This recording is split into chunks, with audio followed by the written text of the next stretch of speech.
What's going on, guys? I'm doing absolutely outstanding. Fired to be here and talk to you guys. What's going on? Well, you were hired, I believe, early February. Our first chance to meet you, so very nice seeing you up there.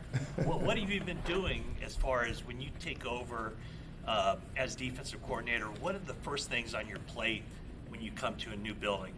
It's pretty simple. You get a chance to go evaluate, all the guys that are in this building, our current players, the people that we have. You get a chance to, really marvel over some of the talent that they've been able to acquire over here over the last couple of years.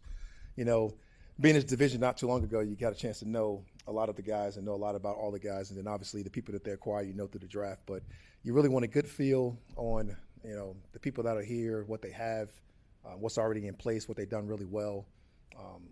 And I was really close to this building from afar, so that happened pretty easily and pretty seamlessly with some of the coaches that we do have.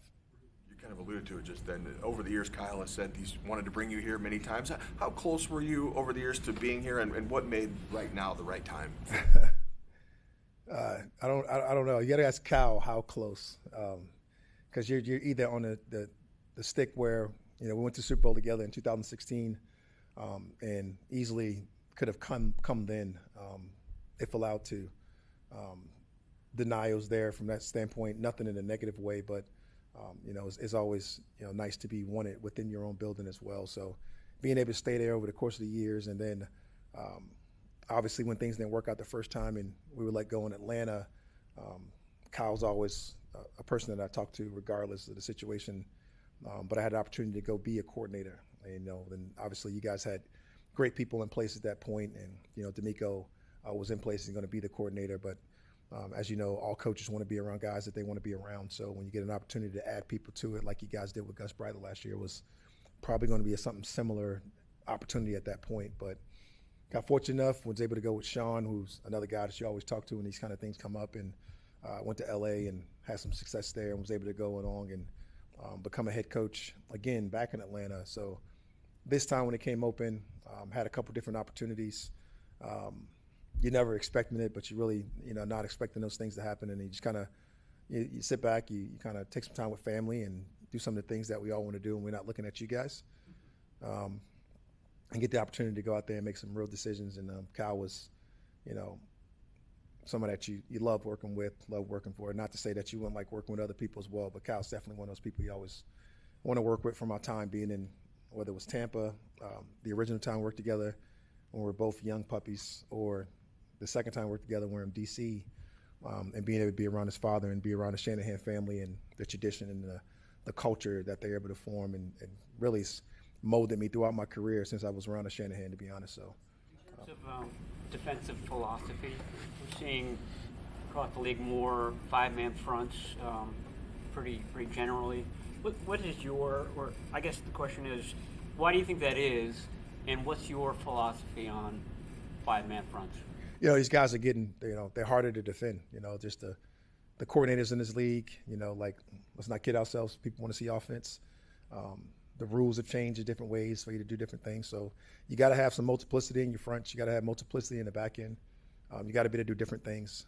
You like to be able to do those things when you decide to do those things and use them as terms where you can, dictate, so to speak. But, we have been a four-down rush team, and we've done a nice job in it. I know we've dibble and dabble a little bit last year, even with Robert Saleh, which I have so much respect for, and what he was able to do and how we did it. But, I was able to accumulate and acquire a bunch of different ideas and thoughts along my stops with the different people that I work with, whether it's been Jim Haslett in Washington, where they were strictly a 3-4 base Pittsburgh team, or really being able to do some of the different things that we did last year, being able to mix it up, being able to play some 4-down stuff, being able to play a bunch of 5-down stuff. So, I think you got to be able to move around and kind of move those chess pieces to be able to help you go out there and really do your best to stop these really explosive offenses. That's okay. Sorry. Kyle has talked a lot about when it comes to the development of a coach. He credits his early time in Tampa getting to actually work on the defensive side of the ball to help him as an offensive coach. And he's talked about different coaches having that experience. You obviously have worked on both sides. How much do you credit your work on the offensive side, including with Kyle in Atlanta, for your development as a defensive coach? I mean, it's been our whole career has kind of been the business of being nosy, so to speak. So like when Kyle came to Tampa, fresh out of UCLA, all fired up and eager, we were stealing his dad's zone scheme, keeper game as much as he was stealing Tampa too, and all different values that he wanted to bring to us. So when we did all the cross training, even when we were young, it was constantly staff development within the building with some of the better coaches that we had been around in our lifetime. We really, Mike Tomlin was secondary coach, and Monty Kiffin was the defensive coordinator, along with Rod Marinelli, and what he was able to bring with the original a part of his attack front, doing some of the different things, sort of the stud that we have, very similar to that stuff. And he was around a lot of good coaches, and Joe Barry, all those guys. But we shared a bunch of information, and then I got a chance to obviously work on defense for such a long time. And when I was able to switch over to offense, with Kyle in Atlanta, kind of having the outside-in version of what the offense looks like, what it means, and what it's going to do, to really get into the deep weeds of it and watch him game plan and watch him go through the process of a week preparing for a different team. And then even when he left, being able to stay on that side of the ball and really develop and grow, and as a person that can really go out there and formulate plays to go find open spaces and do different things that you want to do from an offensive standpoint, was so much fun and so much different perspective than you had just going out there coaching defense, right? You can actually, speak in their language, understand what some of the quarterback reads are, being able to be detailed enough to go out there and try to stop those things, being able to explain it to your players in a completely different way, which was my strength when I went from defense to offense, and then being able to come back, it still remains your strength. So like, you grow from all the experiences, you gain all the experience with the people, and I've really enjoyed the process of being able to switch back and forth. Now, not many coaches in the National Football League say they can coach on both sides of the ball, and definitely not many can say they've been on a number one defense and a number one offense and coached on those sides of the balls in respective seasons. So like, I am truly blessed, truly feel it is like a definite benefit to being able to work with Cal and being able to work around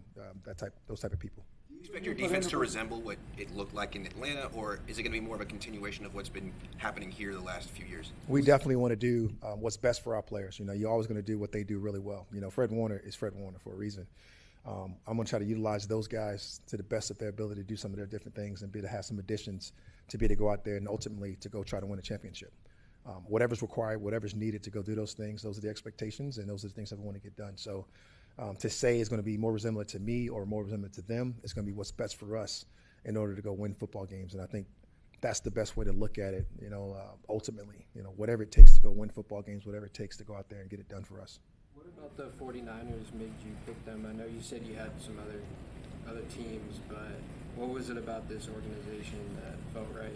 Didn't know all about the organization before, knew more about Kyle, knew more about Lynch. Obviously, those are guys that I've been really close to just throughout the whole process of everything, right? Having the ability to coach Lynch when I was a very young football coach, being around that culture and what it meant, and then having a chance to be a coach with Kyle and being a coach with Kyle in multiple spots, and then have an opportunity to come out here. And then you get out here and you see what everything is like, what they've done together, how they built this thing to be able to run the draft, be able to run the process, be able to run the standard of play, being around these guys. And then, really competing against these guys, you get this healthy respect of just, you love to be a part of that. When you get a chance to go be a part of teams like that, which I've been fortunate enough to do in the past, it certainly made it like an easy choice for me, with all due respect to the people that I talked to, because like everybody that I talked to that actually called me, got so much respect for those people. But, Kyle was a great opportunity to come work here at the 49ers.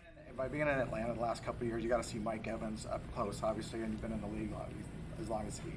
So what is he going to do to Kyle's offense that you know so well, and having faced it with McCaffrey at full strength and Brock back there? I just think it's more about, the people, and like what they can do for each other. I think it'd be the most beneficial thing that those guys sit down and talk about and how they can make each other better. Mike is a pain in the neck defending against him because he has so many skill sets and different things that he can do. And I'm sure Kyle's going to find things that he didn't do as great and try to make it better. And when you do those things with great players, you capture their attention right away. And when you capture their attention, you get the best from those guys. And I've seen it happen with a bunch of different guys in this past, and I don't want to name their names because some of them have been here, some of them have been other places. But when you get the best version of the players in the building, which I know Kyle can do, and along with the staff, being around these guys to meet these guys, I'm really fired up. Being around Kubiak, being around Mike, being around all the different people that are here, I'm really fired up to see what they can do with Mike, and really fired up to see where he can grow here as a player. John Lynch said that you brought a lot of energy in the draft meetings, and he said that when you really liked a player, you're like, hey, if we get that guy, we're going to throw a pool party. Any pool party draft picks in this draft from your perspective? Honestly, it was a cool process for me to be a part of, to find consensus with the organization. I figured we just asked the question about defensive thoughts and ideas, but like it's cool to be able to try to express those things to those guys, and those guys to formulate and find ways to be able to help you formulate those things, get those people in the building. But there was certainly some pool party people, both offense and defensively. Being nosy, having the ability to coach on offense and defense, you got a chance to see Strickland. You got a chance to see all these different guys that you were able to acquire on defense. And like the way and the manner that we went about getting them, I thought was very unique, and I thought was pretty cool to watch. To watch all these guys and have such a respect for whether you're talking about RJ, whether you're talking about Reek and some of the different guys that are all a part of that process, and along with the coaches and everybody in that room without scouts and everybody coming to these real strong, convictions, I think was pretty cool. I thought it was a great process. I love being around it, and it was definitely some pool party guys, and that was a cool thing. About Romello. What did you see from Romello Height? I'll come back to Oh, that. you got it. What did you see from Romello Height and Grayson Halton, your two defensive line guys? Obviously, just going off what you guys know from here, you always want to have those pass rushers, right? And Romello brings a certain ability to pass rush that he showed opposite of his young teammate out there at Texas Tech. And Romello's going to come in here and be able to provide some of those things for us and be able to get into that room and really learn from one of the best D-line coaches in the world, and Chris Kasarik and Greg Scruggs, and obviously Cam Brown, and being able to get with those guys and be able to be the best version of himself. So like watching Romello as a pass rusher, watching Romello be able to go out there and do some different things, whether it be in the pass game or whether it be even in the run game, you see all the things that we love, about the guy, the wit, the stuff that he does, how he plays the game, and all the stuff. And he plays with high energy, probably one of the highest energy guys in the draft that we saw, and that I was at least able to evaluate. So extremely confident and fired up about that. And no different with Halton, right? He gives that same type of interior presence. Last year you guys went out and added big CJ, and you had a big AC, big time run stoppers, big time guys that can just get off the ball, disrupt, and do a bunch of different things. And you go out there and keep adding guys in those positions so you can get that constant roll. And to be able to get those guys to roll through that cause absolute disruption for everybody that we play against is something that you love. Raheem, I'm curious, when you and Kyle were in the Super Bowl versus the Patriots, you guys obviously came so close, and this organization has done this pretty much the same. Have you guys kind of had the chance to connect about that, and how eager are you guys? How eager are you guys to bring the Bay Area and the Niners to Super Bowl? Yeah, like ultimately as a competitor is what you want to do. It's what you think about every single day. And then nothing would be more satisfying for me personally than to be able to come here and help this organization, this head coach, this general manager, this owner, this team, the players that they have. When we talk about Fred Warner and Nick Bosa and guys that absolutely you want to go win that thing for. And you get kind of chills just really thinking about it. But like to have the ability to go do that and help people do that, that's what you coach for. That's the ultimate goal. We've heard so much about you're going back with Kyle, and it's been a friendship for a long time. What do you think clicks between you two guys? Really, the ultimate thing with coaches that really are committed to each other is obsession. And he has an obsession about football that's just, unmatched. And when you have that obsessive personality to be the very best at what you do, I think that's something that ultimately clicks when you're talking about coaches. Like there's going to be coaches in everybody's office. There's going to be cross-training, and it's already started to happen, with Mick Lombardi on the offensive staff, myself, my own personal staff, being able to get with Matt Eberflus, being able to get with Jerry Gray, some of the guys that were here like Chris Kasarik, being able to go to their side of the ball with some of the young guys that are just eager to be the very best, to be able to learn and keep growing. Like it's just an obsession of football that makes you click. All right. Thank you, guys. Have a good one, guys.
How's it going?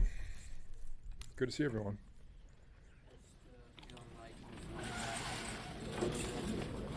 Game's new here, but there's a level of excitement too. Sorry. Yep. I've been here the whole time, but yeah, it's been good to have the players back for sure. Always a new energy when those guys are back in the building, getting to see them every day, reminding us why we like them so much, and just getting to be around the guys brings us energy every day. And I'm excited for this phase 2, which starts next week, and then getting into our OTAs. It'll be good. Your goals, or what do you try to accomplish when you get the rookies in here for the first time? It's a combination of things. I think one, you really want them to start digging into the installs, right, and the playbook a little bit, and they get in the meeting room with the coaches. So there's that part of it, the mental, getting them on the field and just kind of getting them adapted to the drills they're going to be doing, the way we practice, the way we work on the field. It's I see it as kind of a 2-day orientation for, hey, you're here for a couple days, you're in the classroom, you're on the practice field, you know how we want to work, you know the standard. All right, and then they're here on Monday. They're out there on the field with the players, and they join the group. So it's kind of that dual purpose. And you want to see what they can do. You got all these tryout guys coming in, some of these free agents we signed. You kind of want to see how they look, and so just all those things. We're evaluating it all. So. Will any of your quarterbacks be on the field? Track. I believe Curtis is going to be out there. I'm not 100% sure, but I know Curtis is eligible to be in our minicamp. So yeah, he might be out there throwing. How did you find out that you guys had signed Mike Evans, and how do you plan on using him? How did I find out? Same way you guys did. Showed up on ESPN on that first day of free agency. We were ecstatic and fired up. Obviously, we had a plan. We evaluated him and had intentions to want to sign him, and we talked about it. And so, but just to get it done was incredible.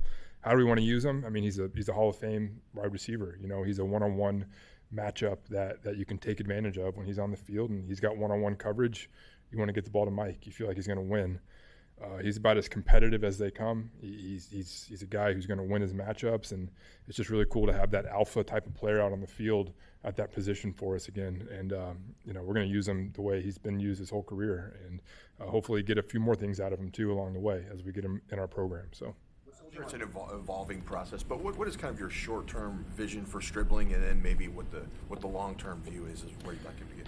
I mean, short-term, it's got to be you got to go day by day with anybody, any new player. You got to teach them the offense. They got to learn everything from the ground up. You got to teach them how you see the position. The fundamentals of playing wide receiver, and he's got to grow from the ground up. I mean, and I don't think any player starts above that. They got to start there, and so that's the first part, and just getting them acclimated to our playbook, our standard, our work ethic, and then our fundamentals. And then I think long term, I think you guys have kind of heard us talk about our vision for him. He's a big, fast, powerful football player, and he can help our offense in so many ways with the ball in his hand as a route runner. Without the ball in his hand is a huge strength of his. The way he plays, his mindset, and so he's a complete football player, and those guys make your team better. So he's going to affect the game in a lot of ways. That's our vision for him as far as the long term for sure. What did you see in Curtis work last year? What's the next step for him this offseason? Got to see him. I think it was a couple weeks. He was able to practice, and loved the arm talent. He's a heck of a thrower. He's big. He's strong. He can stand in there and make every throw on the field. And we saw that from him when he was able to be on the field. Super bright guy, absorbs our playbook, our offense really well. He hasn't missed a beat on that. And I'm excited to go see him out there and just put it all together and get reps with our guys and consistency and stack days and just see how he gets better. We have high hopes for him, but I'm just excited about him as a player. I mentioned that Kalen Black was the number 2 running back on your board this year. What made you so excited about Kalen when you watched his tape? He's a guy who, he kind of grew on us over time. The more we studied these backs and really stacked them all together, you saw a guy who got the most out of every run that he put on tape. I mean, when he touched the ball, he was maximizing every play, whether that be an explosive run where he was going through the line, or it was a run where it wasn't blocked very well and he was going to get you 4 or 5 yards. He's a really physical, tough runner. He's got good speed. And to me, what I loved about watching him was when you saw their team, Indiana, get to the playoffs, he was one of the best players on the field. He was a big reason why they won the national championship. He had some huge games and some huge moments, and just a competitive dude. And so we're real excited about him. When you guys walked off the field against Seattle, and you watch that film, what stood out to you, and have you guys added some players this offseason that maybe have improved you in those problem areas?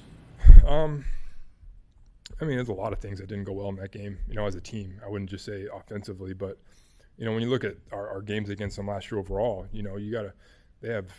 they're talented across the board defensively, but there's things you got to do to beat those guys. You got to run the ball better because they want to play their two shell defenses, but you got to run the ball better. So we got to improve in that area, whether we're adding players or we're improving our scheme, it starts with that. You got to win. You got to beat their corners. They have great corners that want to challenge you one-on-one. You got to get players who can win one-on-one matchups and who you can make plays to on the outside. I think we tried to address that and just add more depth and more talent at the receiver position. So, but all that's all said and done, you got to go out there and play better football and execute better. And so I'm not going to sit here and say we've solved all those problems. We got to get better as a team and compete better. So yeah. Another dribbling question that we've heard that you guys have him in a gold helmet guy, and that means a lot. What have you already picked that up from him just when he's been here, or over the process to get him here? And what does that mean to you? Yeah, you definitely pick it up when you're interacting with them in the draft process. When you're meeting with these guys and you're doing your interviews, those guys stand out. And just the way that they carry themselves, the way they communicate. Hank, our receiver coach, it stood out to him right away. This guy's different. This guy's a pro. This guy's all about the right things. And you get that feel for them when you get to know them in the draft process. I haven't gotten to be around them a lot yet. I will this weekend, and I will moving forward. And I'm sure those traits will come out, and that's, you couldn't ask for anything more than that. But it's just a starting point. Now we got to go out there and play and grow as a player. So, but just getting to know the guy, those characteristics stand out. The offensive. Back at last season, what were the themes that you are asking Brock to? It's different than the year before for sure because he missed a lot of time, and so there's kind of some weird setbacks in his season that I think had to do with his injury. He came out, had an awesome camp, had an awesome first week, and then he has the injury, and then he comes back from the injury, and you could tell it took him a while to kind of get back to feeling 100%. But when you really evaluate where you felt like he was at his best, what does he need to work on? He's always got to strive to be better in the pocket, whether that's your footwork, your mechanics in the pocket, remaining a passer in situations where you can make a play down the field. And then things we're always striving for with him is understanding defense better, accuracy, all those things. So, but I think Barack, as we're really watching these cut-ups, he's really striving to be a better, stronger player in the pocket, and we're going to work on those things this offseason. What position do you start Carver Willis, the offensive lineman? What position will you start him? What's the biggest challenge for him moving from tackle in the college ranks to inside? I think we'll probably start him at guard. Probably the left to start now, just the way our depth chart is, where we need bodies. But we'll see.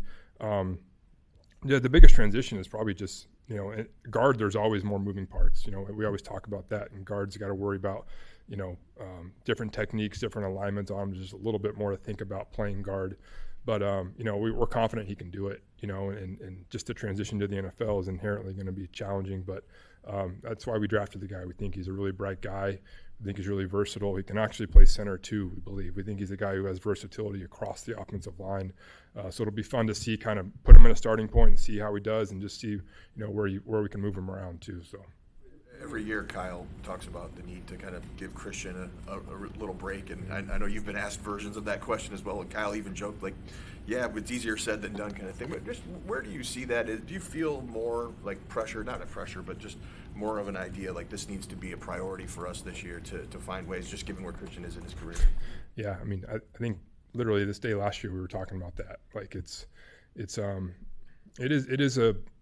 is challenging because you're talking about a player who does not want to come off the field, but when you look around the league and you study great backs and you study guys who affect the game like he does, those guys do come out of the game. Those guys do, they do get a blow sometimes, and whether it's a drive or a couple plays in a series, and it helps those players. And Christian knows that, and we got to do a better job as coaches. We got to do a better job at times of getting a better rotation. We think we got young backs that we want to get more production out of, so it's on us, to handle that. But it's something we're always weighing. Not much we can do about it in the off season, but as the season gets going and start putting our plans together, it's something that's got to be at the forefront of our mind. Explosives are a big part of the game now. It seems like Seattle was great last year on explosives. You guys added a lot of speed, it looks like, at wide receiver. Is that the thinking, try to get more explosive plays at wide receiver? Always. I think we're always striving for that, guys that you can get easy touches to, that can get you yards, and I think we added some guys like that in the off season. But that's always got to be our mindset. We're trying to find players who touch the ball and make life easy for everybody else. So you started working with Kyle Shanahan. How has the league changed? I know Christian's is all in one back. And then the Cardinals also drafting a running back, their first round pick. What other aspects would you say the offense in the league has changed?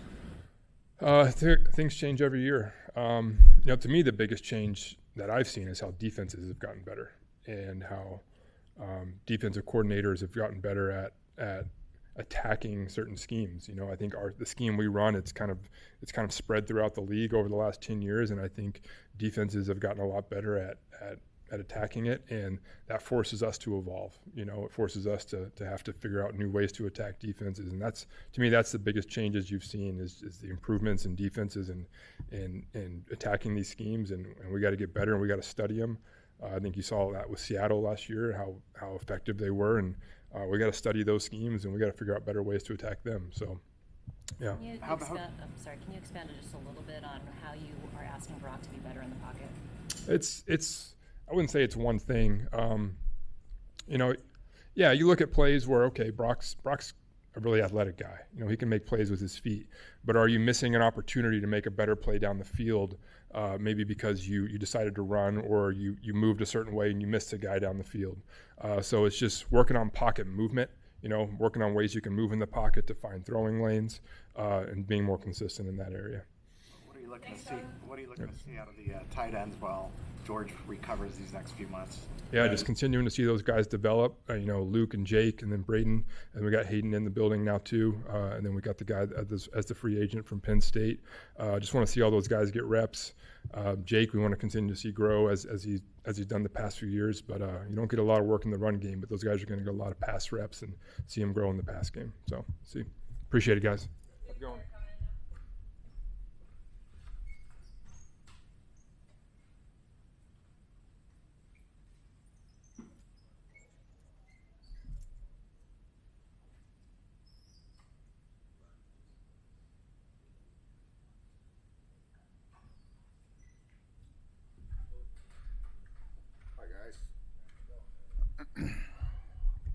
You added Boomeister as a rookie punter to compete with your veteran punter. How do you see that competition evolving this summer? Well, I'm excited about it. Let those two guys battle it out. You have a veteran guy that's been in the league a while and is a very athletic guy. And interestingly enough, like when he was coming out, I was trying to get him as a free agent. So I had a previous relationship with the guy, with Waitman, and he's a super good guy. Got a real powerful leg.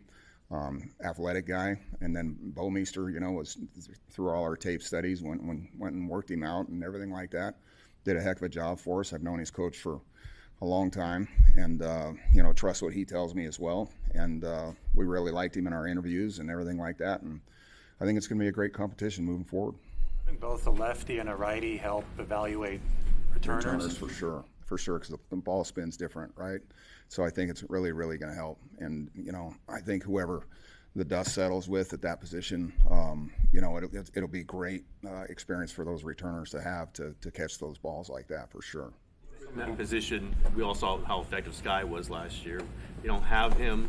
Who would be the leading candidates? Would it be Cowing, maybe? Well, I think that there's a handful of guys, and certainly in the mix, and guys that have done it before. So it's going to be interesting to see. You have a handful of guys that kick return, a handful of guys that can do both. You have a handful of guys that only punt return. So it'll be interesting to see how it shakes out. The good thing is where we're at with our time right now, that we have time to figure that out. We'll throw them in the preseason game, see how it goes, and then we'll go from there.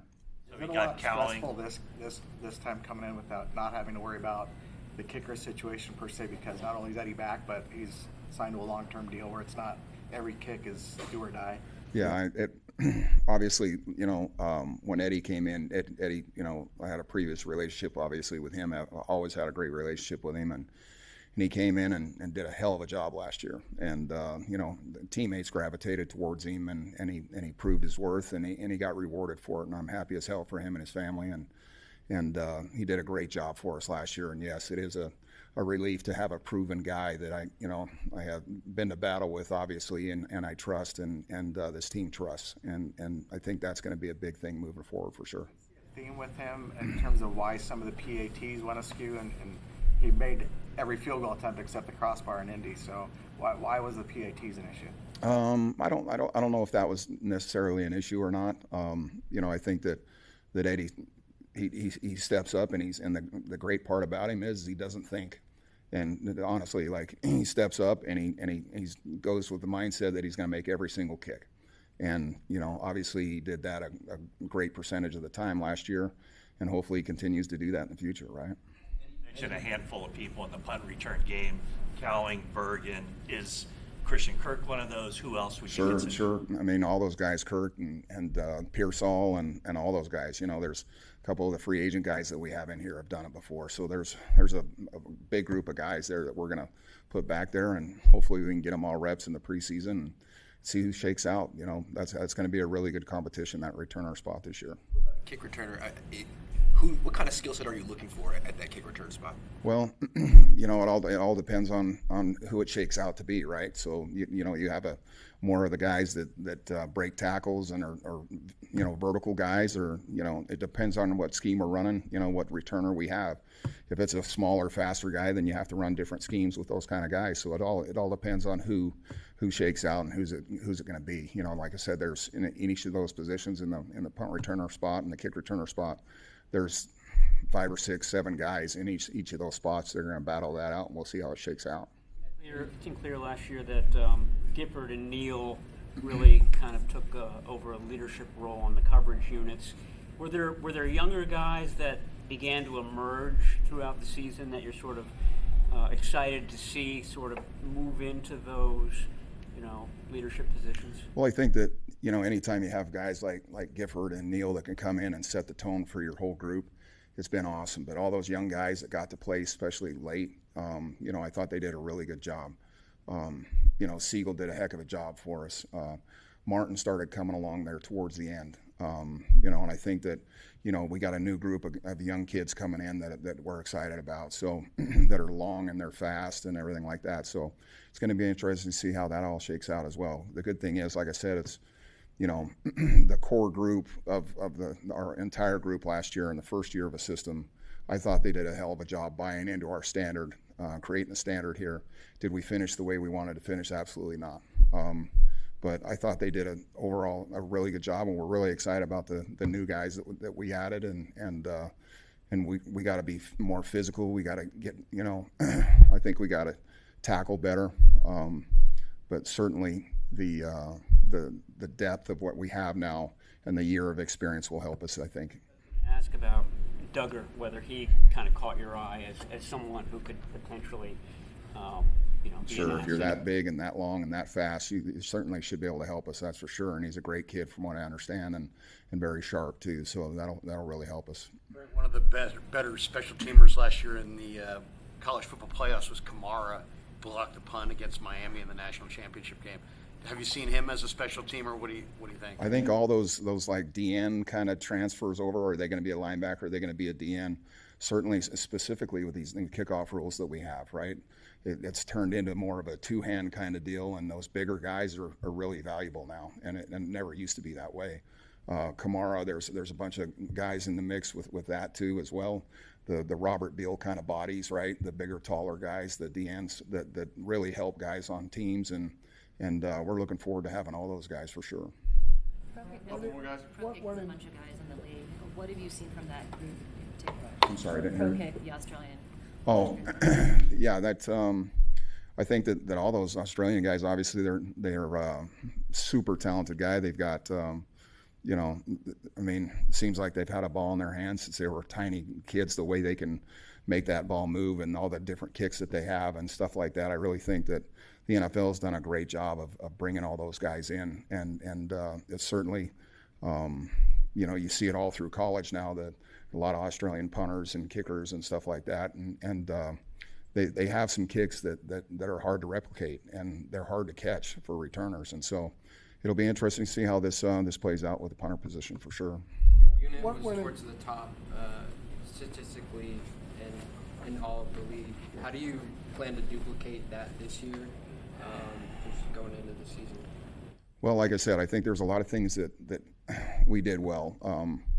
You know, I think we still got to continue to play smart. We didn't commit a lot of penalties this year or last year. I think we got to continue that. We got to certainly want to shore up a lot of things that I didn't like in the off season here. And I think that there's a lot overall of like, I wouldn't say that I'm unhappy with last year at all. I thought that, like I said, the standard that we set and the overall buy-in of the entire team was awesome. I mean, you got to hand it to the players. They did a hell of a job, and they bust their ass for us and did a great job. Like I said, our finish was not nearly good enough for the standard that we need here, and that's going to be a big part of what we're getting after them this off season. And we've got to finish better. We got to be more physical. We got to tackle better. And you know, while we had a good season, decent season last year, it's not nearly good enough for us to win a championship, and we need to help our team more, period. What went into the decision not to bring back Morstead? Well, I think that, number one, that, you know, obviously I have a relationship with Thomas. There is not a human being that I respect more than Thomas Morstead as a player and as a friend and as a man. I think that part of that, it's part of the business, right? And we're excited as hell about the two guys that we have. But it's always, you're always trying to you know, get guys in to compete and everything like that. And there's a lot of stuff that goes into that as well, the contractual sides and stuff like that. So I think Timo's still got a bunch in him. I really do. I think he'll play some more. And but we're really super excited about the two guys we have, and we'll see how it shakes out. Thanks, guys.